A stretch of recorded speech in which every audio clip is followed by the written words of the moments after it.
Hey man, say man, y'all know what it is. We cluster. I know we're talking about that boxing. I'm big bounce hog, bounce dog, K-Po through the dough. Y'all already know what I'm here to do. We here to talk this boxing. We got to introduce our second host, future Hall of Famer, legend.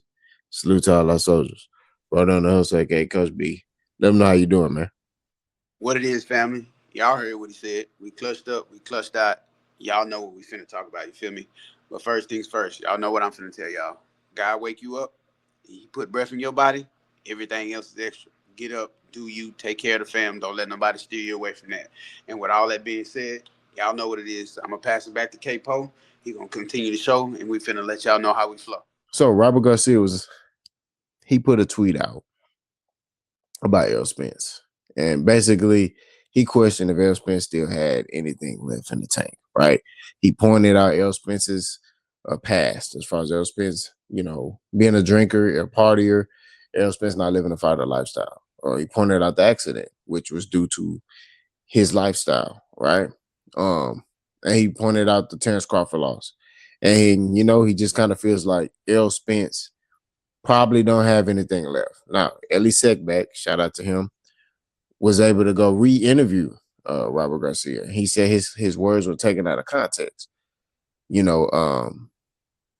But he said he wants Errol Spence to win the fight. He's just kind of questioning what Errol Spence has left. So, Coach B, do you feel like Errol Spence passed and, him taking this fight with Tim Tszyu is kind of an out for him? Or do you feel like Errol Spence is still that dude? Errol Spence is Mr. No Tuna, Mr. Stop That Cap, Mr. Strap Season. Let me know something. This Errol Spence subject.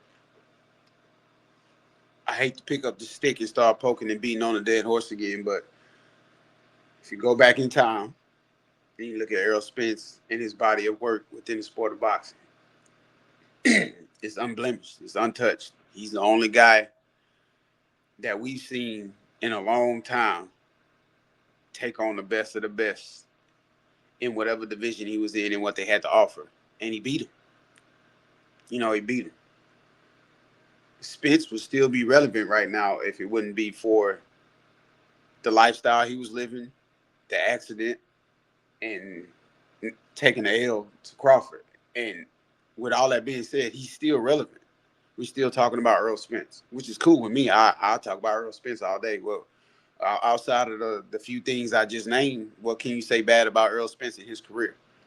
I don't know him personally off the field, but I'm not here to judge that. That's not my place. But at the same time, I get what Coach Robert Garcia is saying because I'm a coach myself. So sometimes when they come ask you questions about, you know, fighters that your fighters may have to face, or fighters that you've watched in the past and you watch how their career kind of either spiraled out of control or went a certain way, or it went better than what people expected. You know what I'm saying? Sometimes those questions, excuse me, can be a little geared towards opinion, and sometimes they can be geared more towards facts. Robert Garcia stating his opinion kind of led to some facts. If you're a fighter professionally, you really don't have time. You shouldn't be spending time, doing what, most fighters do. You know what I'm saying? They feel like most of the time they feel like it's just part of their lifestyle. But to be at the top and remain at the top, you gotta live a strict and to the point lifestyle. That's eat, sleep, train, sleep. If you sleep, train, train, train, train, train. You know, So the way he answers the questions, yeah, it can be, thrown up in the air as whatever. It can be turned into a negative. It can be seen for what it is. It can be a positive. But at the same time, to answer your question directly, this whole thing about him not having nothing left in the tank, I'm gonna call a spade a spade. Honestly, I don't think he has much left in the tank, if he has any left in the tank. Simply because, you know what I'm saying, like I aforementioned, he didn't shy away from the best. He been in wars. You know what I'm saying? He beat guys, cleanly, but he's been in wars as well. He's put himself into other wars, the car accident, the party lifestyle, whatever. His body's been through it. Not only that, he took a a readily handed ass whooping, excuse my French, from Terrence Crawford. And it is what it is at this point.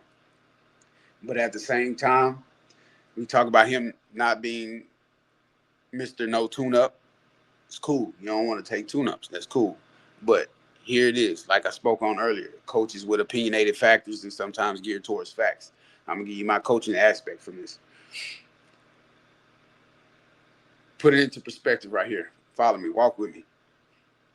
If Errol Spence beats Terrence Crawford or even has a draw with Terrence Crawford, do you think Tim Tszyu would be mentioned anywhere in Errol Spence's career? That's the question I'm asking the followers. Get in the comment section, reply, let me know. Let Clutch Factory know how you feel about that question I just asked. If Errol Spence beats Terrence Crawford, or he even has a draw with Terrence Crawford, are we really going to be talking about Tim Tszyu as a fight?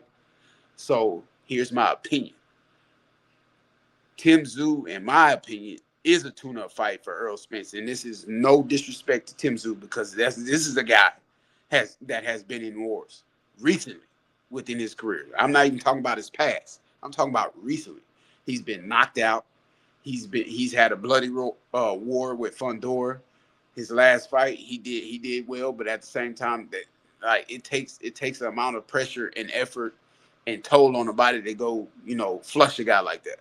So with that being said, again, no disrespect to Tim Tszyu, but if we're looking at Errol Spence, his body of work, let's say he draws with Terrence Crawford, are we really going to be talking about a Errol Spence and Tim Tszyu fight? I'll answer that question for you. Absolutely not. So in my opinion, this is a tune-up fight. Do I think it should be a tune-up fight? No. Do I think Errol Spence should fight again after Tim Tszyu? No.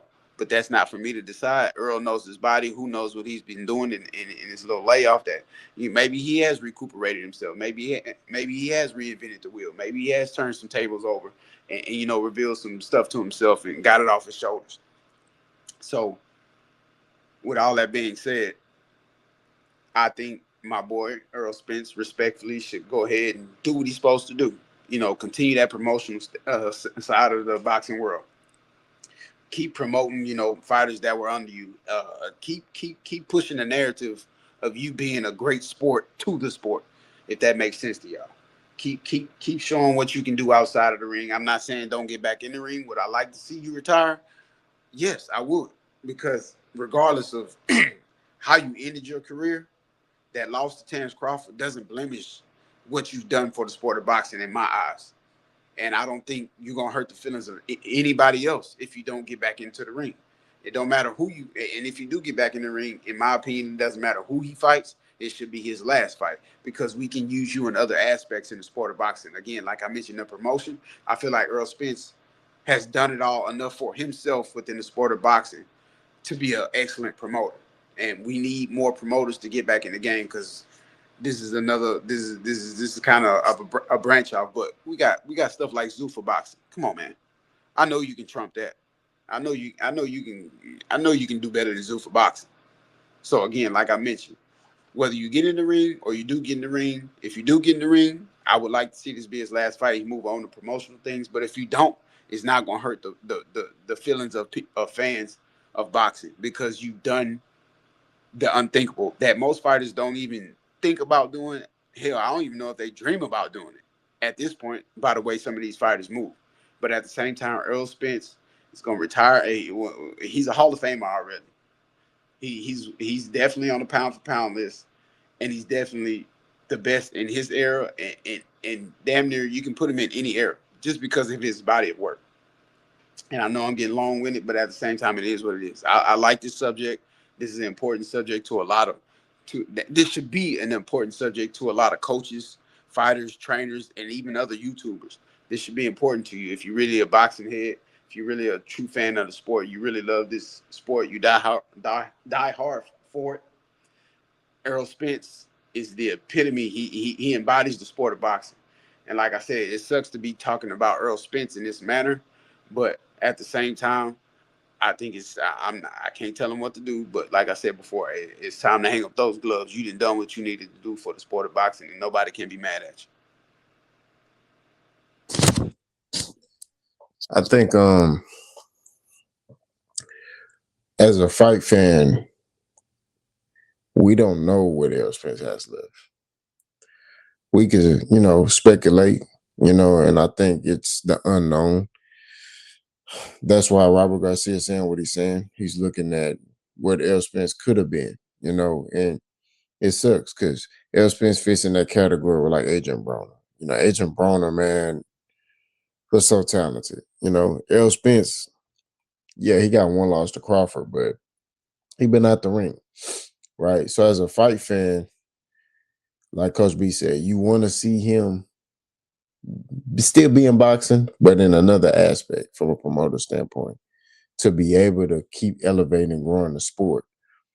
But I understand that fighter perspective. And Errol Spence felt like, man, people sleeping on me. People forgot what I am. You know what I mean? Um, so I understand the get back. I struggle with it. I'm not gonna lie to you. I'm nowhere near the level of what Errol Spence was in boxing. But I battle with every day. I'm watching amateur boxing and I'm like, man, I want to get back in there. Now, granted, I'm almost 40 years old. I'm almost 40 years old and I can't stay up past 9 o'clock. I'm sleeping right now. But at the end of the day, I understand that fighter side of it, that passion. Like me and Coach B both play football. There are some days, and Coach B can attest to this probably. We want to put them cleats back on and get back on the field, put them pads on, man. You know what I mean? Just the stuff we see, we like, man, I can get up. I probably can, I tell my wife all the time. I be like, man, I probably can get like a good solid 10 snaps at running back. You know what I mean? Yeah, you be 10 snaps. I'm good for the game. You know what I mean? You can give me 10 snaps in the first quarter, or you can spread it out throughout the game. Just give me 10 snaps. I'm good. You know what I mean? But so I understand what Errol going through. You know what I mean? I understand like he's like, man, these dudes playing on my name. So he's eager to get back in the fold. He's eager to get back in competition to prove that he's still that guy. You know, and I want to talk about the mental aspect for Errol Spence. When you're an elite fighter and Coach B, you can chime in on this. You train pro fighters. When you're an elite fighter and you look at yourself at a certain aspect and you lose in the fashion that he lost, a lot of people are looking at the physical, what happened to him. But when you look at yourself as the best of the best, it messes with you mentally because that was one sided. We all saw it. The world saw it. I don't mean to cut you off, but I I can say this because I've fought with fighters. Yes, the fighter takes the physical and the mental, but it damages the entire camp when you got your top guy, within your stable take a beating like that. It weighs on you mentally as a coach. It's like should I have done more for my guy? Did I do too much? Did I not do enough? Should I have not put him in this fight at this time? Should I not have, what I'm saying? Coaches go through that. We people too. We humans too as coaches. We think, every time a fighter loses, it's like, what did I do different in preparation? Did I not feed him the right meals? Did I not have him run enough? Did I not have him do strength training enough? Did I not do stuff like that goes into our head? Should I use the speed bag more for this fight? Should I have used the heavy bag, the uppercut bag? What should I have done? These questions go through coach's mind, and I know it seems like it's easy on a coach, but if you go and look at some of the coaches fight by fight, year by year, as their fighters grow old, they grow old with them. Look at the corners. Don't I know we always focus on the fighters because they're in there carrying a heavy load, but at the same time, look at those corners. Look at the coaches. They age too, and it's not just because years going by. We sit there and think, dang, when is my fighter going to be done? When is my fighters going to be done? What should I be focusing on the next guy? We have these questions. And sometimes it's like if I'm focusing on the next guy, dang, did I pull out too early? Pause. No freak is in full effect. Did I leave this guy? Did I ship him off too early? Did I let him? retire too early? Did I not let him develop enough in a certain area before I pushed him to be a pro? There's questions that go through our mind too as well that put some gray hairs in our head too, especially behind the fighters. Because again, like K-Paul always mentions, after a fight, these men and women got to go home, and be wives, mothers, fathers, husbands, sons, nephews, uncles, whatever they got to be to keep that family alive. So at the same time, like I say, yes, we see the fighters, but at the same time, we see the human aspect side of it too. And that there's fighters like Terrence Crawford, there's fighters like Floyd Mayweather, there's fighters out there who retired and they still can walk around and do what they do. Some guys do this until they can't. You know what I'm saying? Because they have to. And us being their coach, no matter what relationship we have at the end of it all, you always go back, regardless if it's a nasty fallout. You always go back when you get to your house as a coach and think about every fighter that you've trained throughout your career, professionally or amateurly, and think, okay, this guy is done. What's his well being like? This gal is done. What's her well being like?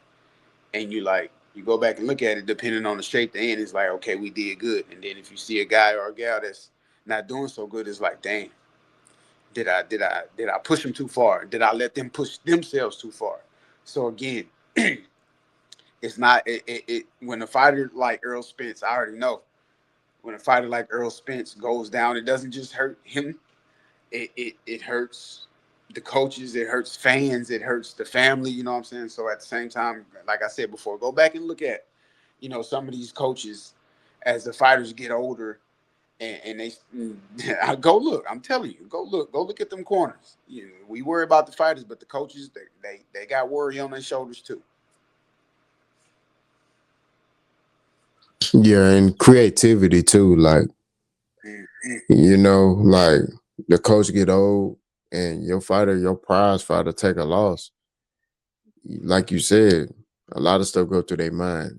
Sometimes they may do too much to where, they the next time around, y'all get that second win in your career, and then you start doing too much with your fighter. So it's just a lot that goes on, you know. And I just think Errol took time out to get his mental right. When you are an elite fighter like Errol Spence, who fought everybody, who don't take tune-ups, who took everybody belt, it's like, and you get to that moment where it's your time to shine and you don't perform. That's like you get a car, and well, we're gonna use Houston stuff. So you get a slab, you put foes on it, you get the candy paint, you get the music, and then you get out there and you're ready to blow out. So now you can't swing. You just, you out there. You just that's kind of how it was for Errol. Like Errol trained hard, he looked in shape, got out there, and he didn't show up. You know, whatever his reasoning was. Now, he had mentioned, in previous fights, and I don't like bringing this up because it seemed like making an excuse, but he mentioned in previous fights how like he still dealt with things that were hurting him from the accident, right? So, you know, that's another thing to think about as a trainer. Like Coach B said, after the accident, you looking at Errol, you like, man, I mean, when he winning, everything is good. But, you know, when he take a loss like that, that's when you kind of look at everything like, maybe I shouldn't have put him in here right now. Right. But, they kind of forced that fight to happen because it was 5 years overdue. And generally speaking, um, it was just the time. You know what I mean? Earl had three, Crawford had that one belt. It was time for that fight to happen. And Earl just didn't show up, on that said night. So, that's what makes the Timzu fight interesting to me. It's a tough fight. I'm not gonna lie to you. It's tough for me. Um, I don't know. I got people in my comment section. They're like, "Oh man, Errol gonna stop him." I don't know. I'm not putting no expectations on Errol. I just want Errol Spence to be healthy. That's that's all Right, I care about. right, I, what he's been through in his career, I just want to be healthy. So if he make it to the ring, he make it to the fight, He fight, he lose, he a Hall of Famer in my book. You know what I mean? Nobody like credit that type of buzz that he did at 147. He stayed at 147 too long, if you ask me, but he did that for legacy. He did that because he cared about his legacy. He cared about his brand. He cared about, you know, being that pillar, being on that boxing Mount Rushmore. That's where he wanted to be on, and he wanted that undisputed title next to his name. But he didn't get it. He came close, and it is what it is. But I just want Errol Spence to be healthy. Coach, you got anything else? Nah, that's it. All right, y'all, man. Like I told y'all, man, we're gonna try to be a little bit more consistent with y'all, man. We've been slacking. Boss keep it 1,000. We've been slacking, but we're gonna pick it back up. You know what I mean?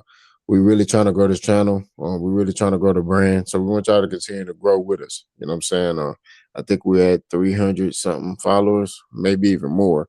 But we want y'all to continue to come over here and grow with us. You know what I mean?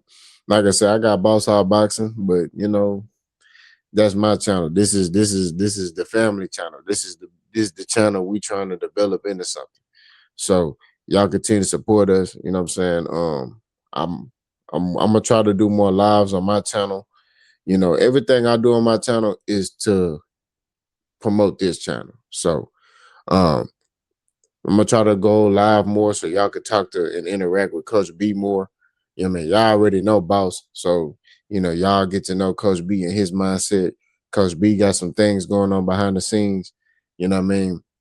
That's gonna help this channel. So, like I say, man, continue to support us, continue to hang with us. I know I keep saying that in every video, but we making moves behind the scenes. We just ain't presented it yet. But just remember, we clutched up, we clutched out. You know what we're talking about. I'm Boss, it's Coach. We out here. Blue.